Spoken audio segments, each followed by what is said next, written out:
നമസ്കാരം. ഇന്ന് ടീം ഇറ്റ്ലൈറ്റ് നിൽക്കുന്നത് കൊല്ലം ഡിസ്ട്രിക്ട് കല്ലട എന്ന് പറയുന്ന സ്ഥലത്താണ്. ബിനോയ് ബിൻസി ദമ്പതികളുടെ 8 സെൻറ്റ് പ്ലോട്ടിൽ വളരെ മനോഹരമായി ചെയ്തിരിക്കുന്ന ഒരു പ്രൊജക്റ്റിൻ്റെ ഇൻറ്റീരിയർ വിശേഷങ്ങളുമായിട്ടാണ് ഇന്ന് നമുക്ക്. 8 സെൻറ്റിലാണെന്ന് നമ്മൾ പറഞ്ഞല്ലോ. ആ 8 സെൻറ്റിൽ നിൽക്കത്തക്ക രീതിയിൽ അതിമനോഹരമായിട്ട് തന്നെ പ്ലാൻ ചെയ്തിട്ട് തന്നെയാണ് ഇത് ചെയ്തിരിക്കുന്നത്. ഇതിൻ്റെ ഫ്രണ്ടിൽ 2 ഫേസാണ് ഇതിനുള്ളത്. അത് മെയിൻ റോഡും ഇതൊരു പോക്കറ്റ് റോഡുമാണ്. അപ്പം ഇതിന് 2 ഫ്രണ്ട് വരത്തക്ക രീതിയിലാണ് വീടിനെ ഡിസൈൻ ചെയ്തിട്ടുള്ളത്. ഇതിൻ്റെ ഫ്രണ്ടിലായി ഈ ഒരു ഭാഗത്തായിട്ട് കിണർ കൊടുത്തിരിക്കുന്നു. ഒതുക്കി തന്നെയാണ് ചെയ്തിരിക്കുന്നത്. ഇവിടെ ഒരു ചെറിയ ഗാർഡൻ കൊടുത്തുകൊണ്ട് ബഫല്ലോ ഗ്രാസ് ഇട്ടു. ഇവിടെ ഒരു വാക്ക് വേ കൊടുത്തു. അത് വളരെ ഭംഗി കൂട്ടിയിട്ടുണ്ട്. ഈ ഒരു ചെറിയ ഗാർഡൻ കൊണ്ടുവന്നപ്പോഴൊക്കെ തന്നെ ഇതിൻ്റെ ഫ്രണ്ടിൽ ഒരു ഏരിയ ആണ് ബാംഗ്ലൂർ സ്റ്റോൺ ഇട്ട് ഇവിടെ ഒരു പ്ലാന്റും കൊടുത്ത് ഇതിനെ ഭംഗിയാക്കിയിട്ടുണ്ട്. സിറ്റ് ഔട്ടിൽ കയറുകയാണെന്നുണ്ടെങ്കിൽ ഈ സൈഡിൽ നിന്ന് നോക്കുമ്പോൾ ഇവിടെ ഒരു പ്ലാനർ ബോക്സ് കൊടുത്തിട്ടുണ്ട്. അവിടെ ഒരു പ്ലാനർ ബോക്സ് കൊടുത്ത് ഇതിൽ 4x2 ലൈറ്റ് ഗ്രേ കളർ ടൈലാണ് സിറ്റ് ഔട്ടിന് ഉപയോഗിച്ചിട്ടുള്ളത്. സ്റ്റേഷൻ്റെ ഭംഗി കൂട്ടുന്നതിന് വേണ്ടിയിട്ട് ഈ ഒരു ഏരിയയിൽ കുറച്ച് ഉഡൻ പാനലിംഗ് ഡിസൈൻ കൊണ്ടുവന്നിട്ടുണ്ട്. ജാളിയുടെ ഫ്രണ്ടിൽ കവർ ചെയ്യുന്നതിന് വേണ്ടിയിട്ട് ഗ്ലാസും കൊടുത്തിട്ടുണ്ട്. വെർട്ടിക്കൽ സ്ക്വയർ ട്യൂബ് കൊടുത്ത് ബ്ലാക്ക് കളർ കൊടുത്ത് ഇവിടെയും കുറച്ച് ഭംഗി കൂട്ടിയിട്ടുണ്ട്. ഈ സൈഡിലും അതേ ഡിസൈൻസ് കൊണ്ടുവന്നിട്ടുണ്ട്. അവിടെയും അത് കണ്ടിന്യൂ ചെയ്തിട്ടുണ്ട്. നമുക്ക് ഈ ഒരു ഭാഗത്തേക്ക് വരുമ്പോഴത്തേക്ക് ഇവിടെ ഒരു ബ്രിക്ക് ടെക്സ്റ്റർ ആണ് ചെയ്തിരിക്കുന്നത്. പിന്നീട് കലാത്തിയ പ്ലാന്റ് കൊടുത്ത് കുറച്ചുകൂടി ഭംഗി കൂട്ടിയിട്ടുണ്ട്. ഇത് മെയിൻ ഡോർ ഡിസൈനാണ്. 2 പീസ് ഡോറായിട്ടാണ് കൊടുത്തിരിക്കുന്നത്. ലോങ് ഹാൻഡിൽ കൊടുത്തിരിക്കുന്നു. ഒരു സൈഡിൽ റീപ്പർ ഡിസൈൻ വന്നിട്ടുണ്ട്. ഇതാണ് അതിമനോഹരമായിട്ട് ഡിസൈൻ ചെയ്തിട്ടുള്ള ലിവിങ് ഏരിയ. ഒരു കോർണർ സോഫ ഡാർക്ക് കളറാണ് അത് കൊടുത്തിരിക്കുന്നത്. ഗ്രേ ലൂവേഴ്സ് വെർട്ടിക്കൽസ് കൊടുത്തു. ഇവിടെ വാൾപേപ്പർ കൊടുത്തിരിക്കുന്നു. ഇത് പാർട്ടീഷൻ വിത്ത് TV യൂണിറ്റ് ആണ്. ഇതിൻ്റെ വുഡൻ ഫിനിഷ്, ബ്ലാക്ക്, ഒരു ഗ്രാനൈറ്റ് ഫിനിഷ്. ഇതാണ് ഇതിന് ലാമിനേറ്റ് ഉപയോഗിച്ചിരിക്കുന്നത്. മറൈൻ പ്ലേ ലാമിനേറ്റ് ആണ് ഇതിൽ ഉപയോഗിച്ചിരിക്കുന്നത്. മുകളിൽ ക്രോക്കറി ഷെൽഫ് ടൈപ്പ് കുറച്ച് വെർട്ടിക്കൽസ് കൊടുത്തിരിക്കുന്നു. ഇതിലേക്ക് വരുമ്പം ഇതാണ് പ്രെയർ ഏരിയ. വളരെ ബ്യൂട്ടിഫുള്ളായിട്ട് ഒതുങ്ങി നിൽക്കത്തക്ക രീതിയിലാണ് പ്രെയർ ഏരിയ നമുക്ക് വന്നിട്ടുള്ളത്. നല്ല പ്രൈവസി കിട്ടുന്ന രീതിയിൽ തന്നെയാണ് ഇത് ചെയ്തിട്ടുള്ളത്. ഇവിടെ ബോട്ടം സൈഡ് ആർട്ടിഫിഷ്യൽ ഗ്രാസ് ഇട്ടു. ചെറിയൊരു ഡിപ്പ് കൊടുത്തു. അവിടെ പെബിൾസ് ഫില്ല് ചെയ്തിട്ടുണ്ട്. ഇതിൽ ഒരു വുഡൻ ഫ്രെയിം കൊടുത്തുകൊണ്ട് ബാക്കിൽ വാൾപേപ്പർ കൊടുത്തു ഇതിനെ ഹൈലൈറ്റ് ചെയ്തു. ഇങ്ങനെയാണ് നമ്മൾ ഇതിനെ ഡിസൈൻ ചെയ്തിട്ടുള്ളത്. ഇവിടെയാണ് വാഷ് ഏരിയ ഡിസൈൻ ചെയ്തിട്ടുള്ളത്. വളരെ ഒതുങ്ങിയ രീതിയിൽ സ്റ്റെയറിൻ്റെ ബോട്ടം സൈഡ് തന്നെയാണ് വാഷ് ഏരിയ വന്നിട്ടുള്ളത്. ഇവിടെ ഡൈനിങ് അതിമനോഹരമായി ഒരു ഓപ്പൺ കിച്ചൺ തന്നെയാണ് ഇവിടെ ഉള്ളത്. Breakfast counter black beach colour തീമിലാണ് കിച്ചൺ വന്നിരിക്കുന്നത്. ഡബിൾ ഡോർ ഫ്രിഡ്ജാണ് ഇവിടെ കൊടുത്തിരിക്കുന്നത്. അതിനുള്ള സ്പേസ് വിട്ടിട്ട് ബാലൻസ് ഏരിയ ക്യാബിൻസ് ചെയ്തിരിക്കുന്നു. ഇവിടെ സിങ്ക് യൂണിറ്റ്, ഇവിടെ ഒരു ഓപ്പൺ യൂണിറ്റ് കൊടുത്തു. ഇതിലെല്ലാം ലൈറ്റിംഗ് പ്രോപ്പറായിട്ട് വന്നിട്ടുണ്ട്. ഇതിൻ്റെ ബോട്ടം സൈഡും ലൈറ്റിംഗ് കൊടുത്തിട്ടുണ്ട്. ഇവിടെ ഹാങ്ങിങ് ലൈറ്റ്സ് ഇങ്ങനെ അറേഞ്ച് ചെയ്തിട്ടുണ്ട്. മാസ്റ്റർ ബെഡ്റൂമാണിത്. ഒരു ലൈറ്റ് ബ്ലൂ ഗ്രേ തീമിലാണ് ഇത് ഡിസൈൻ ചെയ്തിട്ടുള്ളത്. ഇവിടെ ഒരു കിങ് സൈസ് ബെഡ് കൊടുത്തു. സൈഡ് ടേബിൾ, ബാക്ക് വാള് ഒരു ലൈറ്റ് ബ്ലൂ കളർ പെയിൻറ്റിങ്ങിൽ കൊണ്ടുവന്നു. ഇവിടെ ലൂവേഴ്സ് ഗ്രേ ലൂവേഴ്സ് കൊണ്ടുവന്നു. ഇവിടെ ബേ വിൻഡോ. ഫുൾ ഹൈറ്റിലാണ് വാർഡ്രോബ് വന്നിട്ടുള്ളത്. ഇവിടെ ഈ ഒരു സ്പേസ് കൂടെ യൂസ് ചെയ്യാൻ വേണ്ടിയിട്ട് നമ്മളിവിടെ ഓപ്പൺ ക്യാബിൻസ് ആണ് കൊടുത്തിട്ടുള്ളത്. ടോപ്പ് ലോഫ്റ്റ് ഇങ്ങനെ ചെയ്തിരിക്കുന്നു. യൂസ്ഡ് ക്ലോത്ത്സ് ഇടുന്നതിന് വേണ്ടിയിട്ട് ഇവിടെ സൈഡിൽ ഒരു അഡീഷണൽ ക്യാബിൻ കൊടുത്തിട്ടുണ്ട്.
ഇതാണ് ബിനോയ് ബിൻസി ദമ്പതികൾ. നമുക്ക് ഇറ്റ്ലൈറ്റുമായിട്ടുള്ള ഒരു എക്സ്പീരിയൻസ് ചോദിച്ച് മനസ്സിലാക്കുക എന്നുള്ളതാണ്. കൂടാതെ പുതിയ പ്രൊജക്റ്റ് ചെയ്യുന്നവർക്ക് എന്തൊക്കെ അഡ്വൈസ് അവരുടെ ഭാഗത്തു നിന്ന് കിട്ടും എന്നുള്ളതും നമുക്കൊന്ന് നോക്കാം. എങ്ങനെയുണ്ടായിരുന്നു നമ്മളുമായിട്ട് വർക്ക് ചെയ്തപ്പോൾ ഒരു എക്സ്പീരിയൻസ്? എങ്ങനെയാണ് നമ്മളെ കോൺടാക്ട് ചെയ്തത്? ഇറ്റ്ലൈറ്റ് ഇൻറ്റീരിയേഴ്സിനെ പറ്റി പറയുകയാണെങ്കിൽ അവർ വർക്ക് കഴിഞ്ഞു എനിക്ക് പ്രൊജക്റ്റ് എനിക്ക് ഹാൻഡ് ഓവർ ചെയ്യുമ്പോൾ ഞാൻ 100% സാറ്റിസ്ഫൈഡ് ആണ്. എനിക്ക് 150% പറയും. കാരണം എന്താണോ അതിൻ്റെ ഡിസൈൻ, എക്സാക്റ്റ് ഡിസൈനാണ് എനിക്ക് ഹാൻഡ് ഓവർ ചെയ്തത്. ആ ഡിസൈൻ നമ്മൾ ഫൈനലൈസ് ചെയ്തതിന് ശേഷം വർക്ക് ചെയ്ത് കഴിഞ്ഞു എല്ലാം കംപ്ലീഷനായിട്ട് ഞാൻ കാണുമ്പോൾ എനിക്ക് എന്താണോ എൻ്റെ ഡിസൈൻ ഉള്ളത് അതിൽ നിന്ന് ഒന്നും വ്യത്യാസമില്ലാതെ കറക്റ്റായിട്ട് എനിക്ക് എൻ്റെ ഹാൻഡ് ഓവർ. ഇതാണ് എനിക്ക് ഏറ്റവും വലിയ ബെസ്റ്റ് എക്സ്പീരിയൻസ്. പിന്നെ രണ്ടാമത്തെ കേസ് എന്ന് പറഞ്ഞാൽ കമ്മിറ്റ്മെൻറ്റ്. ഒരു കാര്യം കമ്മിറ്റ്മെൻറ്റ് ചെയ്ത് ഇന്നൊരു എംപ്ലോയീസ് ഇന്ന് വന്ന് വർക്കേഴ്സ് ഇവിടെ വന്ന് വർക്ക് ചെയ്യും എന്ന് പറഞ്ഞു കഴിഞ്ഞാൽ അത് അന്ന് തന്നെ വന്ന് അത് വർക്ക് ചെയ്ത് ഫിനിഷ് ചെയ്ത് തരും. പിന്നെ കോർഡിനേഷൻ, അതും പറയേണ്ടത്. നമ്മളൊരു ഡൗട്ട് ചോദിക്കുമ്പോൾ കൃത്യമായി ഒരു ഡൗട്ട് ക്ലാരിഫൈ ചെയ്ത് നമുക്ക് മുന്നോട്ട് പോകാനായിട്ട് വളരെ മികച്ച ഒരു ടീം, ഇന്ത്യൻ ടീം ഇറ്റ്ലൈറ്റിൻ്റെ കയ്യിലുണ്ട്.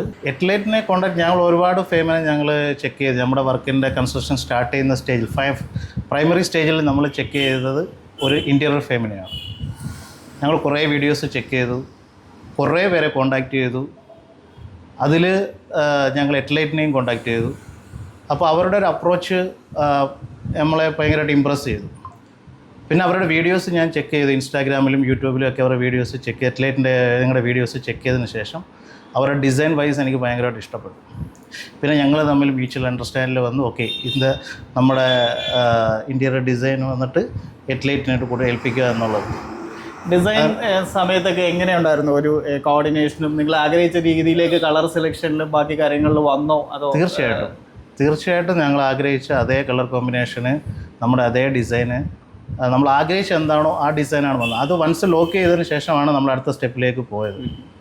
വേറെ എന്താണ് ഞങ്ങൾ ജസ്റ്റ് നെക്സ്റ്റ് ചെയ്യാൻ പോകുന്നവർക്ക് അവർക്ക് ഹെൽപ്ഫുൾ ആവുന്ന എന്തെങ്കിലും ഉണ്ടോ?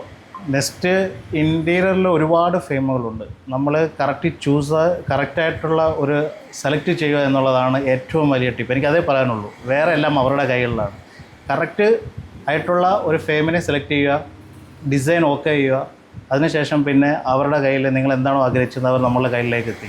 എനിക്ക് അത്രേ പറയാനുള്ളൂ. ഞാൻ മനസ്സിലാക്കിയത് ഇതിന് ഒരേ ഒരു വഴിയേ ഉള്ളൂ. കൃത്യമായിട്ട് അവർ ചെയ്ത വർക്കുകൾ പോയി കാണുക, റിവ്യൂസ് കാണുക എന്നുള്ളതാണ്. എല്ലാവരും എന്നോട് ചോദിക്കാറുണ്ട് ഒരു പ്രൊജക്റ്റ് ചെയ്യുമ്പോൾ എന്തൊക്കെയാണ് ശ്രദ്ധിക്കേണ്ടതെന്നുള്ളത്. അപ്പോൾ ഞാൻ ഉറപ്പായിട്ടും പറയും, മുൻകൂട്ടി അവരുടെ പ്രൊജക്റ്റുകൾ പോയി കാണുക. കസ്റ്റമറുമായിട്ട് കഴിയുമെങ്കിൽ അവർ ചെയ്ത് ഏത് ഫേമാണെങ്കിലും അവർ ചെയ്ത പ്രൊജക്റ്റുകളുടെ കാര്യങ്ങൾ ഡിസ്കസ് ചെയ്യുക. അപ്പോൾ തന്നെ ഏകദേശം ഒരു ഐഡിയ കിട്ടും. ശരിയാണ്, ഒരുപാട് കമ്പനികൾ ഇന്ന് മാർക്കറ്റിലുണ്ട്. അപ്പോൾ ഇതിലാണ് ആരാണ് ജെന്യൂൻ, എത്ര പ്രോപ്പറായിട്ട് ചെയ്യുന്നു എന്നുള്ളത് അറിയണമെങ്കിൽ ഉറപ്പായും അവരുടെ പ്രൊജക്റ്റുകൾ കാണുക എന്നുള്ളതാണ് ടീമിൻ്റെ തോന്നുന്നത്. ഞാൻ 100% ഹാപ്പിയാണ്. കാരണം ഞാൻ സൗദിയിൽ വർക്ക് ചെയ്യുന്നത്, ഹസ്ബൻഡ് ദുബായിലാണ്. നമ്മളപ്പോൾ എല്ലാം ഓൺലൈൻ കോണ്ടാക്റ്റ് ആയിരുന്നു. അപ്പം എല്ലാ കോർഡിനേഷനും ഇപ്പം നമ്മളൊരു മെസ്സേജ് അയച്ചിട്ടുണ്ടെങ്കിൽ വിത്തിൻ 10 മിനിറ്റ് എനിക്ക് അതിന് റിപ്ലൈ തരുന്നുണ്ടായിരുന്നു. പിന്നെ നമ്മൾ ഡിസൈൻസിൻ്റെ കാര്യത്തിലാണെങ്കിൽ നമുക്ക് എത്ര വേണമെങ്കിലും നമുക്ക് ചർച്ച ചെയ്യാനും അല്ല ഡിസൈൻസ് ചേഞ്ച് ചെയ്യാനും കളർ സെലക്ട് ചെയ്യാനും പിന്നെ നിങ്ങളുടെ ഭാഗത്തുനിന്ന് ഞങ്ങൾക്ക് അതുപോലെ തന്നെ ഡിസൈൻ സെലക്ട് ചെയ്യാനുള്ള ഹെൽപ്പും തന്നിട്ടുണ്ട്. അതിന് ഡിസൈനർ, കോർഡിനേറ്റർ, സാറ് എല്ലാവരോടും ഞങ്ങൾ ഒരുപാട് താങ്ക്ഫുള്ളാണ്. ഞങ്ങളുടെ പാലാച്ചിന് മുന്നേ ഞങ്ങൾക്ക് കംപ്ലീറ്റ് ആയിട്ട് ഞങ്ങൾക്ക് കിട്ടി. അപ്പം ഞാൻ പറയുന്നത് ഇപ്പം ഇനിയുള്ളവർ നല്ലൊരു ഫേമിനെ തന്നെ സെലക്ട് ചെയ്യുക, ചൂസ് ചെയ്ത് സെലക്ട് ചെയ്യുക എന്ന് തന്നെയാണ്. ഇവിടെ കോണ്ടാക്ട് ചെയ്ത് ഏകദേശം 1 ഇയറിന് മുന്നെയാണ്. അപ്പം എല്ലാ വീട് വെക്കുന്നവരുടെ ഒരു സംശയമാണ് ഏത് ഘട്ടത്തിലാണ് ഇൻറ്റീരിയേഴ്സിനെ സമീപിക്കേണ്ടത്. നമ്മൾ ഒരുപാട് വീഡിയോയിൽ പറഞ്ഞിട്ടുള്ള കാര്യമാണ്. എന്നാലും ഒരു കസ്റ്റമറുടെ സൈഡിൽ നിന്ന് ഇത് കംപ്ലീറ്റ് ചെയ്ത രീതിയിൽ എന്തായിരുന്നു അവർ ചെയ്തിരുന്നത് എന്നുള്ളത് നമുക്ക് കേൾക്കാം. പറഞ്ഞോളൂ. പ്രൈമറി സ്റ്റേജിൽ തന്നെ ഞങ്ങൾ ഇൻറ്റീരിയറിനെ കോണ്ടാക്റ്റ് ചെയ്തു. എങ്കിൽ മാത്രമേ നമുക്ക് ഇലക്ട്രിക്കൽ പോയിൻറ്റ് കറക്റ്റായിട്ട് നമുക്ക് അവർ ഡ്രോയിങ് തരികയും അത് ഇലക്ട്രിക്കൽ കണക്ഷൻസ് നമുക്ക് കറക്റ്റായിട്ട് അത് എക്സിക്യൂട്ട് ചെയ്ത് വരാൻ പറ്റുള്ളൂ. പിന്നെ നമ്മൾ ഒരു ഫൈനൽ സ്റ്റേജിലേക്ക് ഒരു ഇൻറ്റീരിയറെ നമ്മൾ അപ്രോച്ച് ചെയ്ത് കഴിഞ്ഞാൽ പിന്നെ ഒരുപാട് പ്രോബ്ലംസ് നമുക്ക് ഫേസ് ചെയ്യേണ്ടി വരും. അത് ഡിസൈൻ വൈസ് ആയാലും അല്ലെങ്കിൽ ഇതുപോലെ ഇലക്ട്രിക്കൽ കണക്ഷൻസ് വൈസ് ആയാലും എത്രയും നല്ലത് തന്നെ നമ്മൾ സ്റ്റാർട്ടിങ്ങിൽ തന്നെ ഒരു ഇൻറ്റീരിയർ ഫേമിനെ കണ്ടുപിടിക്കുകയും അവരെ ഫൈനലൈസ് ചെയ്തിട്ട് അവരിൽ നിന്ന് ഇലക്ട്രിക്കൽ ഡ്രോയിങ് കൂടെ ചേർത്ത് വാങ്ങിച്ചു കഴിഞ്ഞാൽ അത് നമുക്ക് കസ്റ്റമർ എന്ന നിലയിൽ നമുക്ക് തന്നെ ആയിരിക്കും ഏറ്റവും വലിയ നല്ല ഒരു അഡ്വാൻറ്റേജ് ആയിട്ടുള്ള ഒരു കാര്യം. റീവർക്കുകൾ ഒരുപാട് ഒഴിവാക്കാൻ കഴിയും. റീവർക്കുകൾ ഒരുപാട് ഒഴിവാക്കാൻ ഫസ്റ്റ് അതിൻ്റെ ഡിസൈൻ ഫൈനൽ ചെയ്യുക എന്നുള്ളതാണ്. ഇത് നമ്മൾ ഒരുപാട് വീഡിയോയിൽ പറഞ്ഞാണ്, വീണ്ടും പറയുന്നു. ഫസ്റ്റ് തന്നെ ഡിസൈൻ ഫൈനൽ ചെയ്യുക, ഇൻറ്റീരിയർ ഡിസൈൻ ഫൈനൽ ചെയ്യുക. അതിനനുസരിച്ചുള്ള ഇലക്ട്രിക്കൽ പോയിൻറ്റ്സുകൾ അറേഞ്ച് ചെയ്യുകയാണെന്നുണ്ടെങ്കിൽ ഒരു അത്യാവശ്യം നല്ലൊരു എമൗണ്ട് തന്നെ സേവ് ചെയ്യാൻ പറ്റുമെന്ന് നമുക്ക് പറയാൻ പറ്റും.